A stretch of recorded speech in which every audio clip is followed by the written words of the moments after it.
Cory, it is great to have you with us today. Hi, Victoria. Thank you for having me. Yeah, it's our pleasure. So we have already set the stage for people in the intro, and we've shared a bit about you and why you're here and the work that you're doing with the foundation. But I would love to hear it from you. Would you mind sharing a bit about yourself with me and with our audience? hmm Yeah, so my name's Cory Firth, as you already know by clicking on this podcast. I am the chief storyteller of the Nikean Foundation, which is a charity foundation started by a man named Sanjay Singhal. And he started the foundation a few years ago, really trying to sink some of his resources into advancing psychedelic research. And so he did so by funding a lot of the research that's out and about nowadays that you've seen over the last few years. But as of late, we've really pivoted the strategy to focus in on education. So Nikean is known as one of the largest funders of psychedelic research in North America, and now we're kind of moving a little bit into education, like I mentioned, with this new psychedelic storytelling project that we're about to launch in October at the Horizons conference. My background, just quickly, is in communications, and I used to own and operate a social media advertising agency before getting into psychedelics. And I was the first executive director of the Psychedelic Association of Canada, formerly the Canadian Psychedelic Association. And that's what I was doing before I joined Nikean. And now I'm, like I said, the chief storyteller and really steering the project from the platform side that we're building, and then what we call the story finding process, which I'm sure we'll get into. Very cool. So yeah, that's a little bit about me, and I think why I'm here to talk with you today. Excellent. And so, Cory, you and we're kind of birds of a feather. So, first of all, you're Canadian and I'm Canadian, and I feel a little bit spoiled. The last person that I interviewed on the podcast was Spencer Hawkswell with Therasil, so I feel like maybe I'm just the Canadian correspondent. But you and I have been sort of brushing past each other virtually over maybe the past year or so in this space up here in Canada. And like I say, we're a lot alike in our backgrounds. So I am a former journalist. I worked as a writer and an editor and an interviewer in traditional media for over a decade before moving into communications, which is what a lot of us media types do when we get hungry enough. So storytelling, in one form or another, has really been kind of all I've ever wanted to do with my life and all I've ever really done. And so, to be completely candid with you, when I heard what you were doing with this project, I was so jealous because it really sounds like a dream for people like you and me. So could you tell us a little bit about the project and what it is that you're doing over there? Yeah, it's so funny. The title that I carry is chief storyteller, and when I say that out loud to people, they're like, "Oh, what is that? That sounds amazing." And then when I dive into it a bit, they kind of go, "Wow, what a lucky job." And so I do feel very fortunate to be in this position, be working with this group, be working on this project, because yeah, like you said, I'm very passionate about storytelling too, and I think that storytelling is such a unique thing, not just from like a business perspective or from a psychedelic access or advancement perspective, but just from a cultural perspective. I was just sharing today that like data moves science and story moves culture, and I can't remember where that came from. It might be Rick Doblin, might be a mix of things that we stream together for some of our messaging with Nicaean, but that really is like where science meets story is kind of where we're at with Nicaean, right? Because we've spent so much time and have given so much towards research that things have moved a lot in the last 6 months, but in the last 2 years, 3 years, 5 years,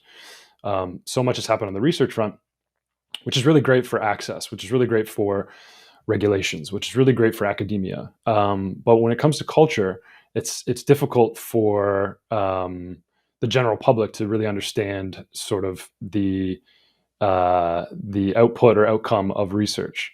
Most people, I would say, This is a general statement. Can't read a research synopsis. Can't Sure. understand really what went into a research trial, and don't know how to investigate the outcomes of a research, of the finals of a research report, Sure. um, and looking into conflicts of interest and where the money came from and all that kind of stuff. So what most people get is the polarizing really good research or bad research from the media, and that in general, then just kind of talking about media, there's the polarizing good story, bad story that is being shared, and then there's this sort of like in between that I think Right. that's what we're trying to fill, that gap in between, which is the real experiences, the human connection to all of this, with everything that we're doing, everything you're doing, Victoria, everything we're doing at Nikean, which is to help people understand what's possible with psychedelics. Hmm. And so we feel like the best way to do that is through storytelling. And the whole mantra or tagline that we're standing on is transform out loud, because we believe that if you transform out loud, you prevent others from suffering in silence. So yeah, that's really the foundation of the project, and I'm sure there's some golden thread that you could pull on there to keep the conversation going. But I think that's a good synopsis of like what we're trying to do, and maybe philosophically or from like a vision perspective, that's why we're doing it. Very cool. And so, yeah, so why don't we just back it up for a second, and rather than, just talking about the art of storytelling and why it's the mechanism for this particular project, why don't we, give our audience an example of the work that you're doing and share a couple stories between the two of us for people to Yeah, listen to. love that. Cool. Sounds great. Amazing. So I would love it if you'd be willing to share some of your story around how you came to make psychedelics a part of your life and start working in this way. Okay, I will try to be brief within the time that we have, and We have you all the can. time in the world. All right, perfect. Yeah. So my personal background with psychedelics starts. I believe there's the words.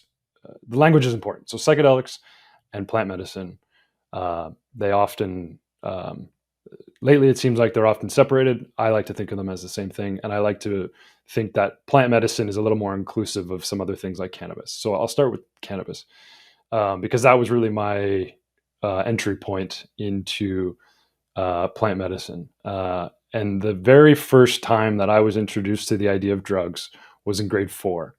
I was ushered in with my classmates into our library at my elementary school, and all the bookshelves were pushed to the side, and there were 4 big burly cops standing in the middle of the room in front of a masking tape 4x6 rectangle, which we all had to sit around and listen to the cops tell us how bad marijuana was, and that it was a gateway drug to other bad drugs, and that if we smoked marijuana, then we would end up living in this 4x6 masking tape, which was representative of a jail cell, for the rest of our lives.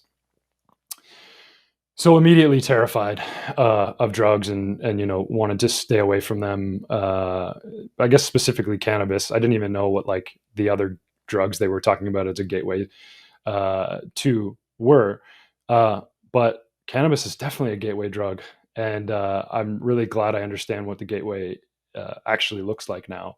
And I'm really grateful for sort of the next iteration of my my history with plants, plant medicine, is having some gentle guides that kind of taught me a little bit about how to use cannabis in an intentional way fairly early on. So I never really abused it, because one of the first times that I ever smoked a joint, I felt an ease and a calm within me that nothing else provided for me. And at the time when I first experienced cannabis was, I think I was about 12 or 13. And at that time was right around the time when depression started to seep in for me. And I noticed that when I would partake in some cannabis, I would be calm. I would be present. I would find that fun part of life that I was starting to was starting to like wash away from me. So I kind of knew that there was like something powerful here, but I didn't really know, what that meant. So then I go through my adolescence, teenage years, and keep exploring a little, like mostly recreationally, and then like most, I think a lot of people, the next thing to explore is mushrooms. So then I, my time with mushrooms recreationally with friends, cottages, camping, personal experiences, and it would often end up with a group of us, if not everybody, at the end of the night, just like opening up with one another. And so again, it was like, oh wow, okay, there's something here that allows me to go beyond the veil to be a little bit more of who I am. And I didn't have much pressure behind figuring out what that was, but was always curious. And then I got away from um, using anything for a while because I was afraid of addiction, because I have addictive tendencies, and I did experience addiction quite a bit in my 20s, and that's actually where anxiety started to come in, and suicidal ideation, and in a big way. And the kind of turning point for me was I had started my agency, my communications agency, was doing really well, working with some really amazing brands, everything I thought I needed to do to be successful. I was on track to marry someone.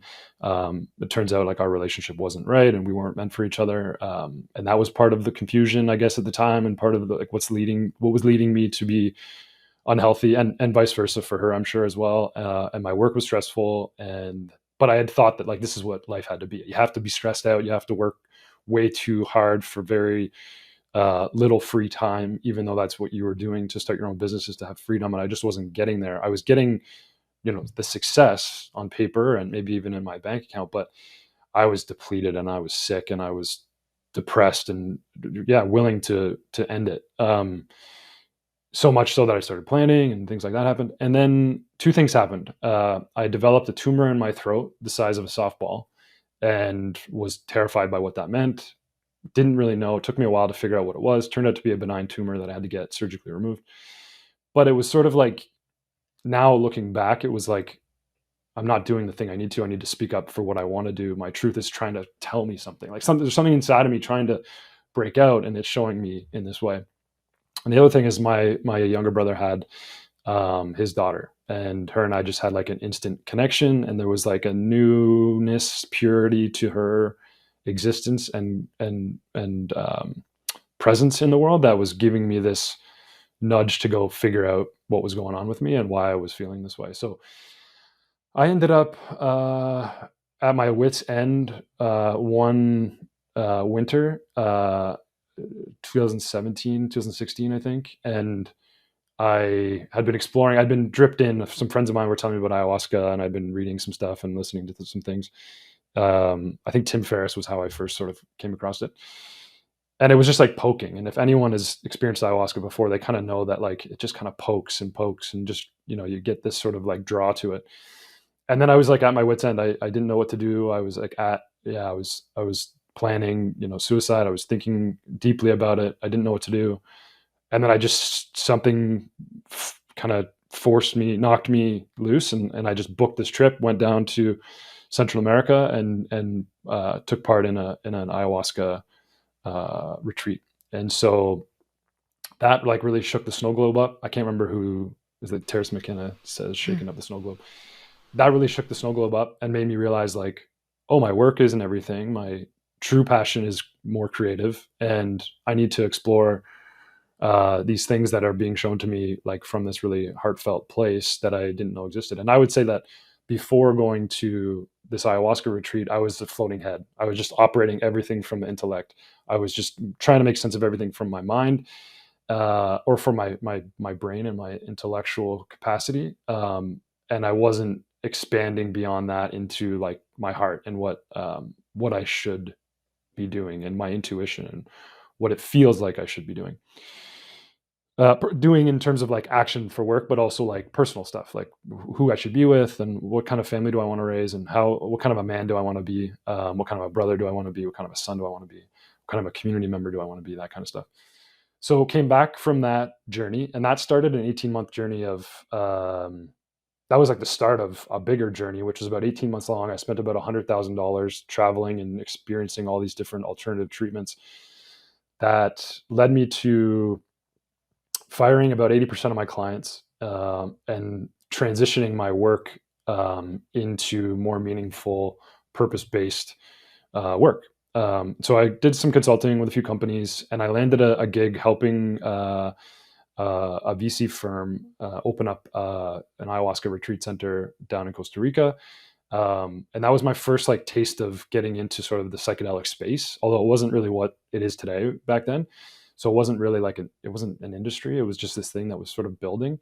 Um, but it gave me my taste in, and it was like, oh, maybe I should try to figure out how I can take these things and make them more accessible for people so they can have experiences like I had, and see the healing potential in themselves through the use of these experiences. So that was really the start. And then I COVID hit, and then the opportunity came up to work with the Psychedelic Association, and I applied and I got it. And I spent the year working with them, helping them build sort of their logistical structure, their fundraising plans, and helping the board sort of get aligned, because they were kind of a new board, a new organization. I was the first executive director there. So I was really just trying to like build alignment within the team, expand on the brand, and really sort of help with some of the mission-based stuff. And you talked about working with Spencer at Theracell, and we were, aligned with them on some of the work we did with the government here in Canada, and our health body, Health Canada, and we were able to position a lot of the research and a lot of the movement towards psilocybin and what they're looking at Health Canada, and they've now expanded what we have here in Canada, which is the Special Access Program, to allow for medical access to psilocybin. So I feel very grateful to be able to work in this space, be able to have that experience with all of those folks and with those organizations, and to be able to have like a tiny little sliver of impact to hopefully get these things rescheduled, re-understood, and maybe reintroduced into society in a way that's really based on safety, respect, and connection. I think with COVID, now I'm running on a tangent away from what we're talking about, but I'll leave it here. But with COVID, like, we've been isolated, right? There's a good and a bad to that. I wouldn't have met you, Victoria, I don't think, if this didn't happen potentially. But the bad part about it is that this isn't really deep connection. This is a really good conversation, and I love that we're doing this. But we need to be back together. And so I think that psychedelics now, in this unique time, are really positioned to help us expand our connection with each other, improve our emotional well-being and our social connectedness. And so, that's where I'm at. That's my story, I guess. And that's how I got into this. And, it's not following the structure that we use with the storytelling project, but it's a little bit of a loose flow of how I got into this. And if you're open to it, I'd love to hear a little more of your story too, if you want to dive into that. Wow. I'd be happy to. So, and it's so funny.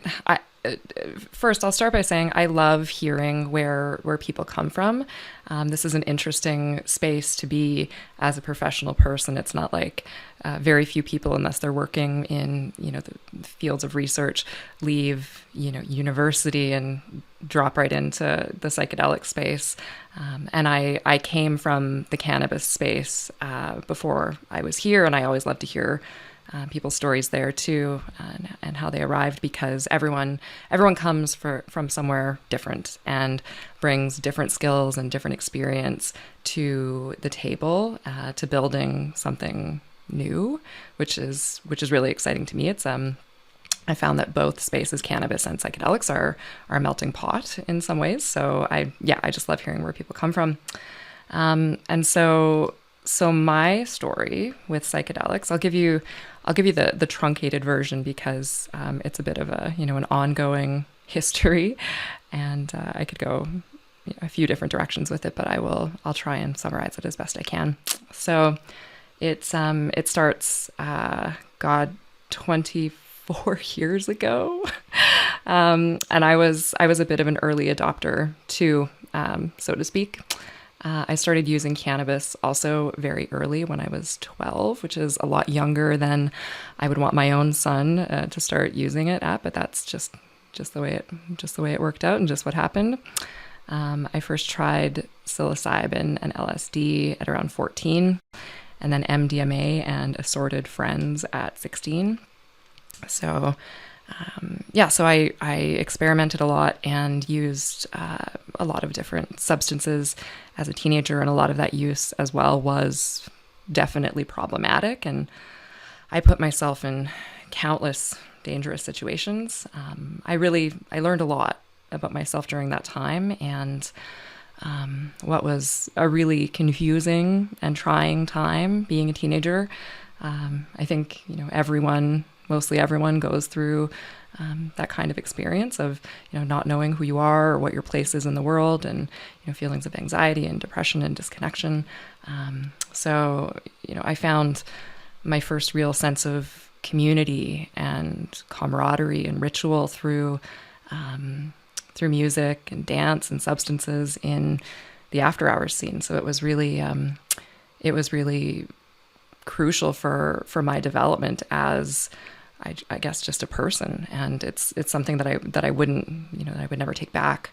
I had a lot of really early experience, and then when I grew up, I shifted my focus to my career, and I became a journalist, and made my life traveling around Canada and telling other people's stories. And but then everything took a really dramatic shift for me in 2012 following the death of my daughter.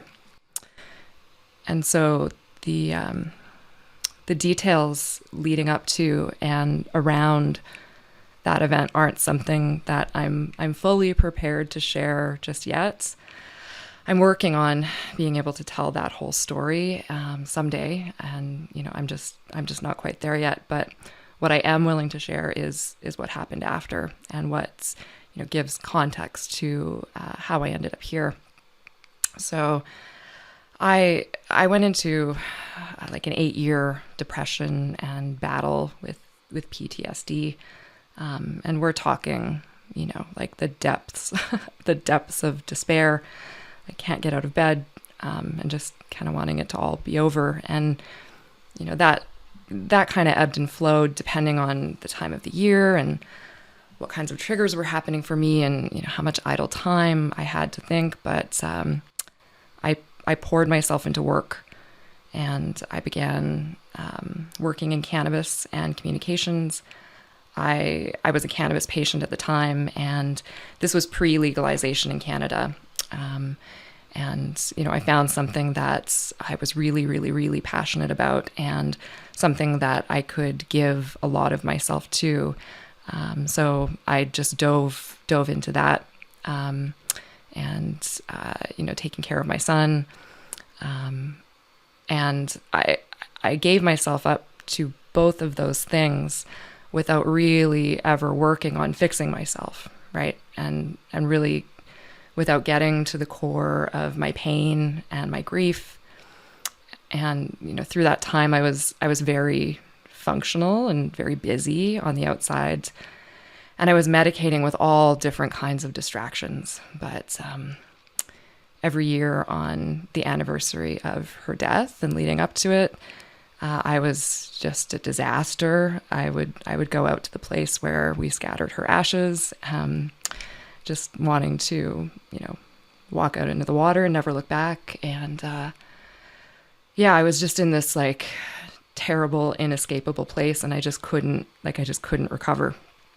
And I was getting worse, by the year instead of getting better. And I would talk to people, from time to time who had experienced similar losses, and most of them were finding ways to recover, but I just couldn't. I just couldn't get any better. And so then in 2020, when COVID hit, I kind of cracked, and I lost this, the really like delicate grip on my mental health that I had. I think the same thing happened to a lot of people around that time. It was the catalyst for me deciding that I really needed to do something different. So I started researching and reading stories, and just trying to find, alternate, impactful ways to help PTSD and depression. And I was most compelled by the work of MAPS, and I was really inspired by all that I was reading about the success that PTSD patients like me were having with MDMA, which was a drug that I knew very well and loved, but yet hadn't done for a number of years. So I was open to it and, desperate to try whatever I could to try and get better. So I found a therapist through their directory who would help me. And she was able to give me a lot of really important guidance. And then I used MDMA mindfully and through a number of sessions. I did 3 really, really intentional, powerful sessions. I realized, why I wasn't able to let go and move on, and even how to move forward with gratitude. So yeah, MDMA saved my life, and I still need to integrate constantly. It's not like the work is always kind of happening, and I'm far from done. To quote Will Smith, I am a work in progress. But wow, thank you so much for trusting me with your story. One of the things with the psychedelic storytelling project is that idea of trust, because everybody's transformation is very important and meaningful and vulnerable and deep, and it's not always easy to find the right people to open up. But I believe that dialogue is such an important part of the transformation, and in a lot of ways for individuals that are dealing with trauma, it's crucial. it's a big part of healing. The word dialogue is from 2 root words: dia, which means moving towards, and logos, which is meaning. So when we talk, we just move towards meaning, and I think that's part of storytelling too. And it's really helpful to do that. And yeah, just circling back on everything. Thank you for trusting me with your story and being open to sharing with me. I really appreciate it. Yeah, it's my pleasure, Cory. And it was a real shove for me too. My own personal experience to getting into psychedelics professionally. Like I said, I was working in cannabis, but when I did my most my most powerful work, that was it for me, right? Around the same time, things were really starting to heat up in psychedelics, and I decided to shift away from cannabis and come and help tell stories over here. And just like you, it had, this space and the power of, these treatments and these substances have had such a huge impact on my life. I just wanted others so much to be able to find it too, and to be able to give myself over to that. And the dialogue is important, and stories are so important to these roads to getting here, right? And I'm curious too, Cory, like what impact would you say that stories have played in your ongoing history with psychedelics? Have there been any that you've shared or that you've heard that have had a major impact on you along the way? Oh yeah. Oh yeah. Like for me, the realization of this project actually is based on the idea that our hypothesis is, I won't speak for everyone at the Nikean Foundation, but one of the things that I was bringing in the initial strategies is um, everybody who gets into psychedelics in like a transformational way does so because of a friend or a colleague or someone in their family that tells them a story about how they were able to sort of experience them and find some healing potential. So my hypothesis is that the one of the main ways people kind of get into this is through stories, and how can we like put a little gasoline on that fire and see how it can evolve. So for me, I can't remember the early days of storytelling, but again, just kind of coming back to some of the simple ways of thinking about this is you can't change someone's mind unless you show them how you changed yours. And there's a very popular book and documentary called How to Change Your Mind by Michael Pollan, which is an incredible resource for anyone that's really exploring the use of these substances. And it does have like a pretty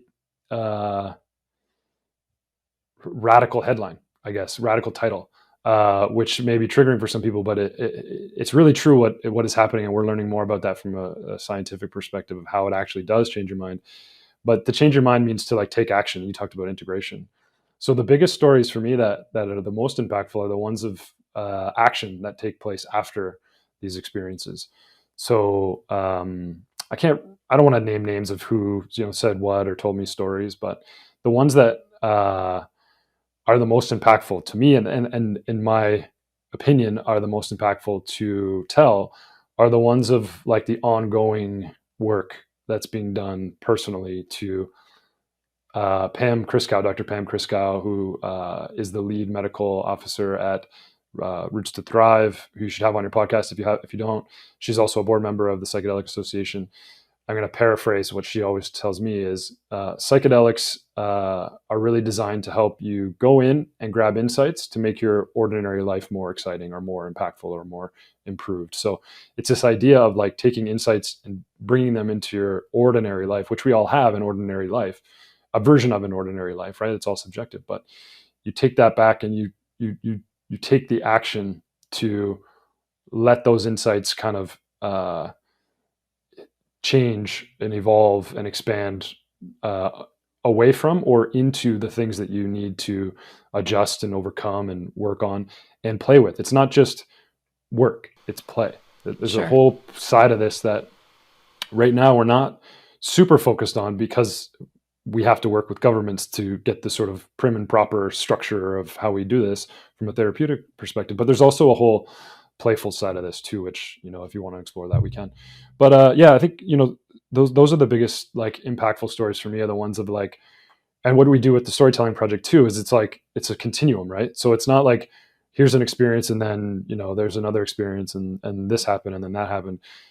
The way we see it is like this psychedelic seeker's journey, much like the hero's journey, where you start off as sort of the seeker who hasn't had an experience, or maybe you've had a recreational experience, but you've been conditioned on the war on drugs maybe, or something like that, but you're hearing all of this stuff in the media. So then you start to like seek out things, and you're in this place of like order right now where like there's something bothering you, there's something triggering you, you're curious about something, or you just want to explore. And then you sort of like try things out. So there's some like trial and error pieces that you maybe try yoga or mindfulness or journaling. And then you come across psychedelics and you actually have an experience, or you move into the idea of having an experience. And then once you do have the experience, then you go into bringing those insights into your ordinary life. That's where you come back from the chaos. So you move from order to chaos, you grab the insights, and then you go back to order. And that's where you start to transform. But the transform comes in the action of integration. And in my opinion, the sharing of the story. Because every time I tell my story, I don't know about you, I get a little bit more insight. I get a little bit more awareness. And for me, I'm just trying to get more aware. I'm just trying to be more aware of how my emotions impact my actions. I'm trying to get a little bit more insight into how, a little bit more awareness of how my relationships need to be improved, or how I can show up for myself and for others, how I can show up in my work and how I can improve my work and how it can be more impactful for those that need it. So long story short, I think that those types of stories, and in that flow, just to give you some insight of like how we do that with the project, those are impactful, and that's the reason why I think they're impactful. Very cool. And you touched on something that I think is really important. What happens when you tell a story, right? We hear from people all the time how freeing it is for them to come on the podcast and share from their hearts. And I think there's something really cathartic and cleansing about being able to, really share from your heart and your mind. And that's something that we're trying to challenge folks in our world to do more and more, especially when we talk to people who are working in this space, be it on research or innovation. We want to know what the human impact is of this work that they're doing, because, that's what there's a lot of interesting facets to this work, but that's what we're most interested in, how all this work that we're doing will repair and regenerate this like wacky world that we've created. And so, all to say that speaking on a podcast like this or through an article or an op-ed is a really valid form of integration for people. And it's mutually beneficial, right? Because that which we share has the ability to motivate and like to compel and to inspire emotion, and other people and do all kinds of work that we don't really intend, right? I'm wondering what you're hearing from the people who are telling stories as part of this project. Like, are there any common themes? Is there anything that's really coming up? Like, are people, how have people been, responding to this ability to get to share, which is so powerful to be asked to do? Yeah, and I'll start with the immense gratitude that I have for folks that are signing up to do this, because one, it helps me with my own story and my own journey, and two, it's fueling something that's very like purpose-based and heartful for me. So I'll start there, because like we were talking about before, the vulnerability of telling your stories is it's sensitive. It needs respect. It needs like some boundaries.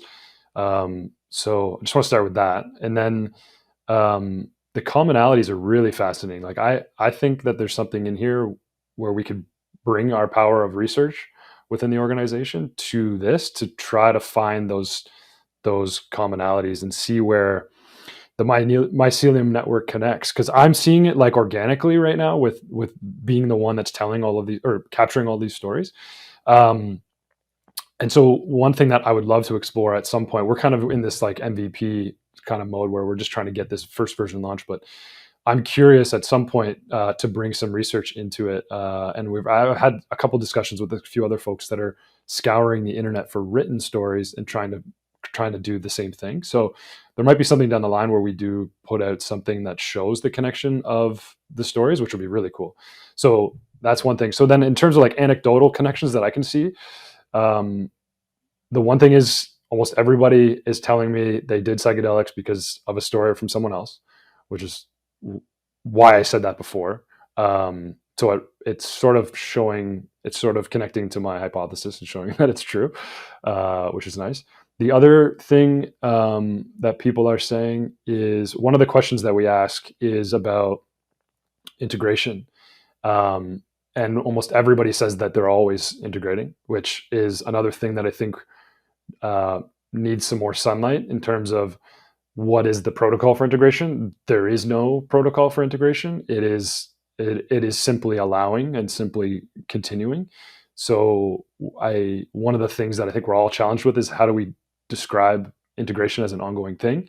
And then there's like a whole like profit side of that to help people integrate, which is kind of strange too. But the idea is that a lot of people say they're still integrating. And then the last thing, and again, it's not like necessarily related to the stories themselves, because I also feel like it's going to be fun for everybody to sort of watch the stories and see where they see the commonalities. But one thing we ask about is like a tool or resource or piece of advice, and almost everybody universally says find people that you can talk to about it.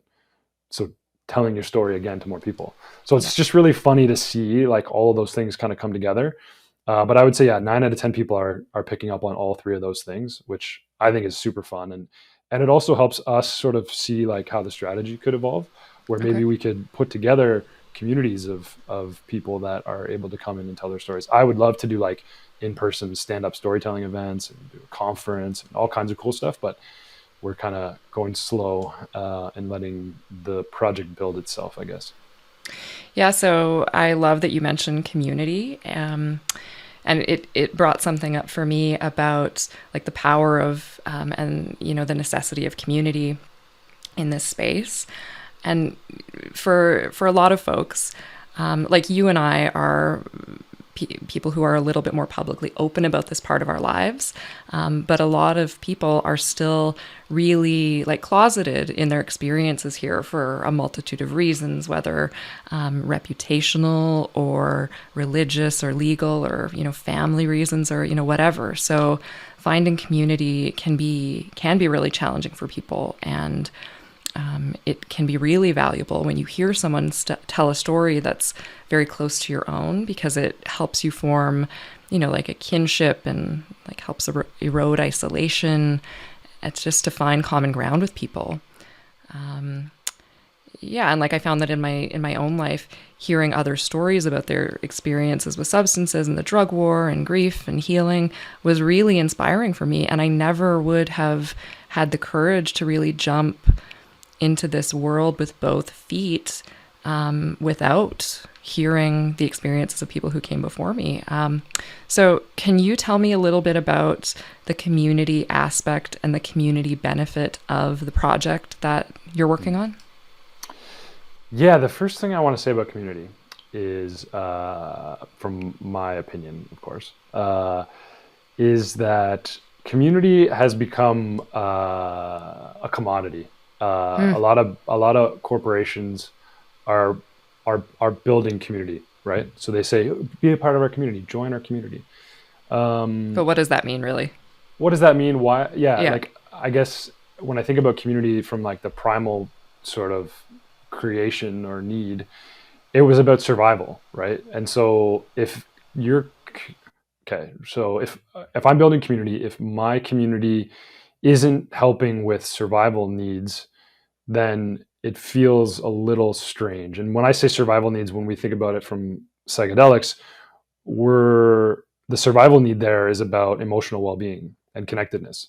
And so I think if there's a community, if there are communities out there that are doing that, then that's great. My worry is the profitability of all of that, the commoditization of community. And I guess if anyone's listening that is building community, it's an encouragement to just sort of think about it a little bit more about why you're doing it. And what's really fascinating about me building other communities, not just with the Nikean Foundation, which I'll talk about in a second, but I have some other local and other things that are going on with other communities. Giving without the expectation of receiving has been really fascinating in terms of like the building of abundance of resources that are needed to sustain whatever it is you're doing. So one of the things that I've been testing out is sort of a donation-based community model where you give what you can. The burner community, the Burning Man community, Yeah. one of their foundational values is like bring what you need for yourself and then a little bit more to give away. And it's kind of that idea. You kind of settle into that when I'm building community and thinking about it that way. And it's been pretty incredible to see how people are showing up when you start with that shared value or that shared principle. They buy in and they give, and there's really more profit coming in from it that way, which allows to create more abundance, more connection, more community, because it's not about like you have to pay this certain dollar amount. It's what you can and then whatever else you can give away. So anyway, long story short, that's what I'm thinking about with communities in general. And then with Nikean, we're building the platform first, and then we're looking at how to expand into what a community would look like. And again, I'm coming at it with that lens that I just described, because we're a foundation. So we're trying to make sure that this project, actually, no, one thing we're very rooted in is that this project is not a monetary based project. It's not a for-profit project, so that everybody's story is their own IP, and it's there on the platform. And we're building a large database, a large library of stories, but it's your story, and we're just building processes to be able to edit it down and create a nice version of it for us to share. But what would that look like after that? I'm not quite sure. I have a lot of ideas of community type things that we could do, but we're not quite sure of how it's going to play out. We have some really interesting events that we're going to be creating and attending in the new year that'll help with this. But right now we're kind of focused in on the product of the platform and the process of telling the stories, and then expanding the formats, expanding how other people can leverage storytelling as a way of, expanding the potential and awareness. But it's still a little bit unclear. And until it's clear, we're not really the type to just take action just to see what happens. You know what I mean? Yeah, no, I love that. And like there was a lot you touched on a lot in your answer, but something that was coming up for me was around like, do you have a community or do you have an audience? There's like the content creator in me is like building a masterclass, so let's like let's talk after this. Totally. Yeah. So now let's talk about the impact of stories in this world specifically. We've been talking a lot about, the personal impact that a story can have. But let's talk about the more like far-reaching impact that stories can have. We're seeing a lot of powerful stories on psychedelics, and there are potential societal benefits and the human benefits in the news almost every day, it seems. And so, while I think there's a lot of there's something to be said for creating space to be critical, and we need to be balanced in these conversations and realistic. I still love watching these stories roll out and watch them kind of leak out into the world and reach Gen Pop. And it's interesting what you said about Rick before, because I remember the first time that I interviewed him, he impressed upon me the role of the psychedelic storyteller at this point in history. And he said that the FDA needs data to move the needle on broad access to psychedelics, but that people need stories, that people relate to stories. So the role of the storyteller is crucial in pushing policy. So in that spirit, I would love it if you could tell me about the hopeful outcomes and the change that Nikean is trying to create through this project. Yeah, I love that question, and there's so many ways to go about it. Let's hear them all. Yeah, so I think, yeah, just going off of that, just continuing the thread with Rick. My background as a communications person, even in my agency, was all about storytelling, and so I had this framework that I would build with clients around brand storytelling. And the whole idea that I would always root in with clients is, um, people don't buy because of a feature or a data point. They buy because of an emotion. And the best way to elicit an emotion or reach an emotion or connect on emotion is through a story. And I think that that's the same thing with what we're talking about here. But instead of buying something, you're helping them understand a little bit more about their own potential and the potential of psychedelics, helping them understand their potential even more. So the story impact is very, very big, broad, and I think probably infinite, and not something you can really put into a box. Which is fun to do it with this group because at Nikean, because we have that shared alignment around experimentation, and so it's like you test this and then you see what happens, and then you kind of keep going and let the world in a way sort of help you shape whatever comes next. And so right now our goal is to reach what we've been calling the psychedelic seeker. So it's that person that's been conditioned by the war on drugs to think that drugs are bad. All drugs universally are bad, which is very true. Drugs are bad, but drugs are also good. Every single drug that we've ever created has a good and a bad. And sorry, not that we've created or that we've, uncovered through our natural exploration. And so that person who might be conditioned by the war on drugs is now maybe coming online to psychedelics as a potential for them, especially with everything we talked about with the pandemic, where people were sort of crushed with what might be called the human conditioning crisis. That's what I might call it, where they're struggling with some identification of who they are. And then they see this media headline of like, in Canada, we have a lot of stuff going on right now with palliative care and psychedelics. And so a guy like Thomas Hartle, and if anyone's not familiar with Thomas's story, you'll see it on our platform soon, or you can easily Google some of the work that's being done with guys like Theracell or Optimi with his story. And he's an end-of-life patient. He was the first to go through the psilocybin Section 56 exemption program, which we have here in Canada, to get legal access to psilocybin for his end-of-life anxiety. And so someone, who is maybe dealing with anxiety, maybe dealing with end-of-life anxiety, or knows someone that sees a story like that, and then they see the potential for it. So that's the impact in one instance, right, where some seeker who has been so conditioned to believe that it's LSD is going to fry your brain and you're going to jump off a building. And now to hear this, it kind of rocks you a little bit. So it takes some time for people to really understand, like, what does that even mean? And I've seen it in my own interactions with family members and extended family members, where they're like, they instantly come with that melted brain, jump off a building thing. And I've heard it so many times, like it's so funny because I know exactly where it's coming from. Yeah. But then you meet that person where they're at, and you present a little bit of data at first, because that sort of like breaks the conditioning a little bit, to go like, oh, if you look at Dr. David Nutt's harm scale of drugs, you look at alcohol very, very much the most harmful to yourself and others at the very top. And I think it's mushrooms at the very bottom. So then they go, whoa, oh, that's real. It's not as harmful as I was told all my life. And as they get older, as folks get older, it's harder to reach someone with an open mind, I'll say. Sure. And I think that's probably a little bit of a limiting belief that I have too. So take that for a grain of salt, because there's a lot of open-minded people out there. But that's the person that I think is coming online to this, but they need some time and they need some stories. Yeah. And the other element is someone who maybe has used psychedelics recreationally. They would still be considered a seeker, in my opinion, because the seeking of the psychedelic in the context of what we're talking about is from like a transformational or a curiosity or like a way of overcoming something. So that person who's had like a mushroom trip when they were younger and kind of stayed away from it, but had something kind of knock on their door back then, maybe help them with something in a profound way.